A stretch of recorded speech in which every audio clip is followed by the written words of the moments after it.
Every year, billions of people around the world take part in traditions they think belong to everyone, or belong to America, or belong to nobody in particular.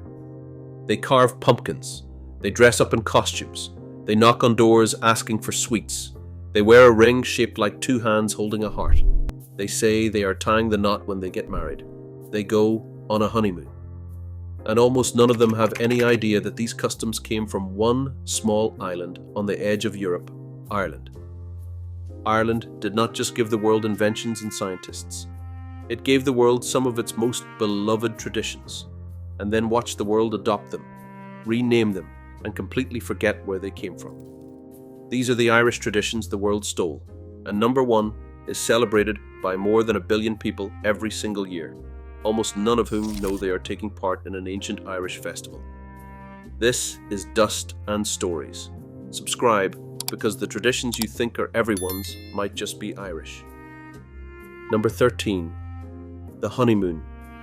Let us start with one almost nobody realizes is Celtic. The word and the custom of the honeymoon have roots in Old Celtic and Irish practice. In ancient Ireland, newly married couples were given a supply of mead, a honey-based alcoholic drink, to consume for the first month, or one full moon cycle, of their marriage.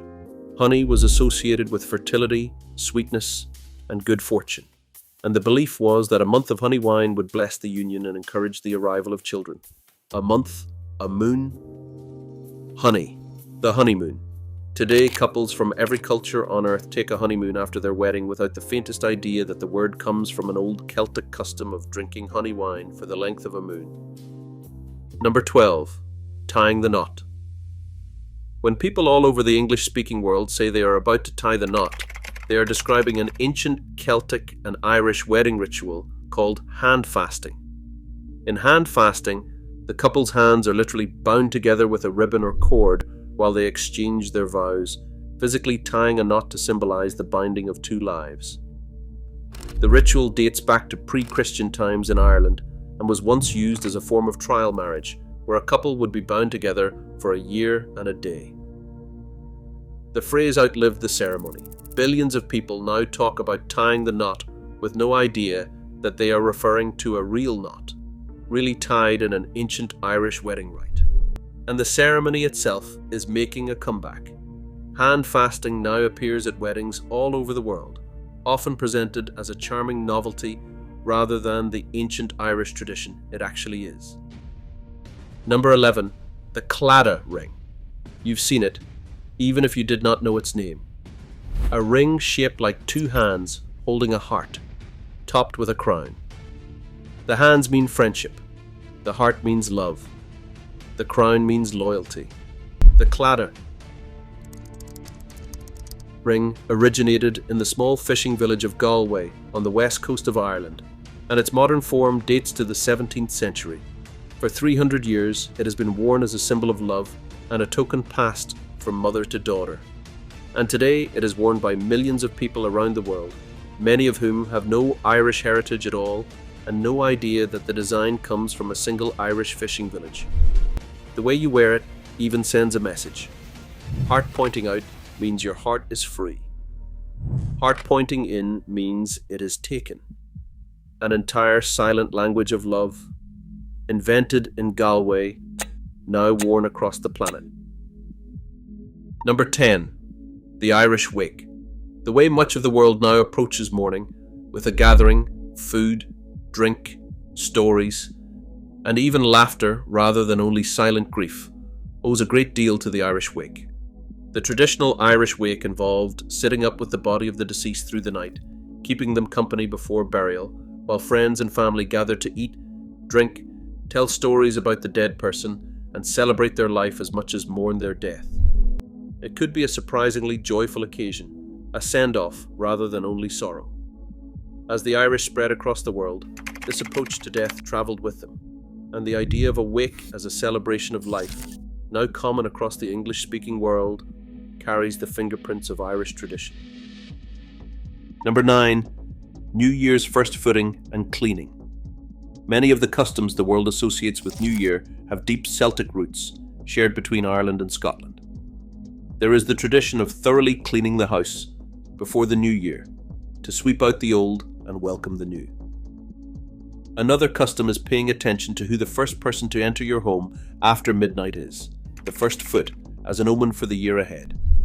People also light fires and candles to drive away the darkness. These customs, carried by Irish and Scottish immigrants, blended into New Year celebrations across the world. The next time you make a clean start for the new year, you're echoing an old Celtic instinct about thresholds and beginnings. Number 8, Irish coffee. A simpler one, but a global one. Irish coffee, hot coffee with whiskey and a layer of cream floating on top, was invented in the 1940s at Foynes, the seaplane port in County Limerick, which was the predecessor to Shannon Airport.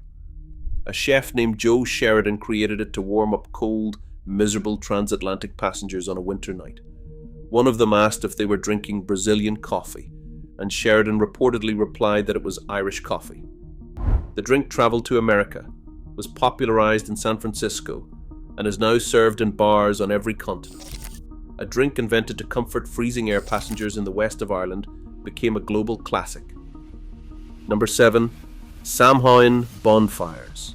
Now we move into the cluster of traditions that all come from a single ancient Irish festival, and this is where the scale of what the world borrowed becomes staggering. The festival is Samhain, celebrated in Ireland for over 2,000 years to mark the end of the harvest and the beginning of winter. The Celts believed that on the night of Samhain the boundary between the world of the living and the world of the dead grew thin, and spirits could cross over. To mark the occasion, they lit enormous bonfires on hilltops because these fires were believed to have protective and cleansing powers. Communities gathered around the flames.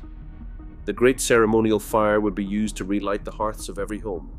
These Samhain fires are the ancestors of the bonfires still lit across Ireland, Britain, and beyond in the autumn, and the spiritual ancestor of the festival the rest of the world now calls Halloween. Number 6, dressing up in costumes.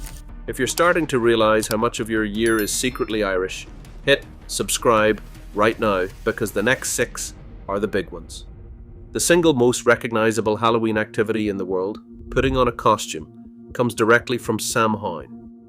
On the night when spirits walk the earth, the ancient Irish would disguise themselves by wearing animal skins, masks, and costumes. The idea was simple and clever. If the wandering spirits couldn't tell the difference between a living person and one of their own, they'd leave that person alone. By disguising themselves as the dead, the living hoped to pass unnoticed and unharmed. This practice of dressing up to confuse the spirits is the direct origin of the Halloween costume. Every child in a superhero outfit, every adult at a Halloween party is unknowingly carrying on a 2,000-year-old Irish survival ritual. Number 5, trick-or-treating. The most beloved Halloween tradition for children worldwide is pure Irish heritage, evolved over centuries. It began with the Samhain custom of leaving out food and offerings to appease the wandering spirits. That blended over time with the later practice known as souling, where the poor would go door to door offering prayers for the dead in exchange for small cakes called soul cakes. In Ireland and Scotland, this developed into guising, where people, often the young, would dress up in disguise and go from house to house performing a song, a rhyme, or a trick in exchange for food or coins. There was even a mischievous edge. Irish youths would sometimes threaten misfortune on a household that did not pay up. When Irish immigrants carried the custom to America in the 19th century, guising transformed into what the world now calls trick or treating. The phrase, the doorstep visit, the threat of a trick, the reward of a treat, all of it descends from ancient Irish practice. Number 4, bobbing for apples and Halloween games.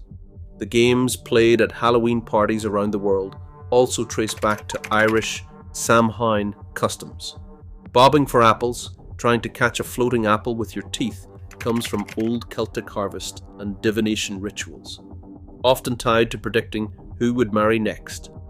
Apples were sacred in Celtic tradition, associated with the other world. Other Irish Samhain games involved using food and objects to tell fortunes about the year ahead, especially about love and marriage. These playful customs, once serious acts of divination at the turning of the Celtic year, survive today as the party games of the Halloween season. Number 3. The Barmbrack and Halloween food traditions. In Ireland, a special fruit bread called Barmbrack, in Irish Barmbrack, was baked at Halloween with small objects hidden inside. A ring meant the finder would marry within the year. A coin meant wealth. A pea meant you would not marry. A piece of cloth meant poverty. Each slice was a small fortune-telling ritual. This tradition of baking charms into festive food and reading the future from what you find in your slice spread along with other Halloween customs, and the idea of hidden tokens predicting your fate echoes through many seasonal food traditions today. The Halloween treats the world now enjoys have their roots in a loaf of Irish bread baked to tell your future. Number 2. The jack-o'-lantern. The glowing carved face in the window is perhaps the single most iconic image of Halloween anywhere in the world, and it is unmistakably Irish. The tradition comes from the Irish legend of Stingy Jack, a cunning man who tricked the devil and was condemned to wander the earth for eternity, barred from both heaven and hell with only a burning ember to light his way. He carried that ember inside a hollowed-out turnip. The Irish began carving frightening faces into turnips, and sometimes potatoes or beets, placing a light inside and setting them in windows and doorways to ward off Stingy Jack and other wandering spirits on Samhain night. They were called Jack of the Lantern, jack-o'-lanterns. When Irish immigrants arrived in America during and after the famine, they found that pumpkins were far more plentiful and far easier to carve than turnips. The turnip became a pumpkin, and the Irish ghost turnip became the global symbol of Halloween. You can still see an original carved Halloween turnip from around 1900 in the National Museum of Ireland. It is a reminder that the glowing pumpkin on a million porches every October began as a gnarled Irish turnip meant to frighten away a damned soul. Number 1. Halloween itself. And finally, the biggest one of all. Halloween, the entire festival, celebrated by well over 1 billion people across the world. A multi-billion-dollar industry of costumes, sweets, decorations, and parties. An event so thoroughly associated with America that most people assume it's an American invention. It is not. Halloween is Samhain, the ancient Celtic and Irish festival of the dead, celebrated in Ireland for more than 2,000 years before America even existed. The date, the night of the 31st of October into the 1st of November, is the date of Samhain. The themes of death, spirits, and the thinning of the veil between worlds are the themes of Samhain. The costumes, the lanterns, the bonfires, the games, the door-to-door visits, the special foods, every core element of Halloween comes from this one Irish festival. When the Catholic Church established All Hallows Day on the 1st of November, the night before became All Hallows Eve. Halloween, layered directly on top of the existing pagan festival of Samhain. And when millions of Irish immigrants fled the famine and carried their traditions to America, Halloween was reborn, commercialized, and exported back to the entire world as if it had always been American. Every jack-o'-lantern, every costume, every trick-or-treater, every Halloween party on every continent is a celebration of an ancient Irish festival. The world didn't invent Halloween. The world borrowed it from Ireland and then forgot to say thank you. Ireland is a small island that gave the world the honeymoon, the phrase tying the knot, the Claddagh ring, the celebratory wake, Irish coffee, and the entire festival of Halloween, including the costumes, the pumpkins, the trick-or-treating, and more. Billions of people take part in these traditions every year. Almost none of them know where they came from. The next time you carve a pumpkin, put on a costume, knock on a door for sweets, or talk about tying the knot, remember that you are taking part in something far older than you ever realized, carried across the sea from one small green island that the world borrowed from and forgot to credit. If this video showed you how much of your life is secretly Irish, Subscribe to Dust and Stories. We trace the traditions, the origins, and the borrowed history hiding in plain sight. Like the video. Drop a comment telling us which tradition surprised you the most. And thank you for watching. We'll see you in the next one.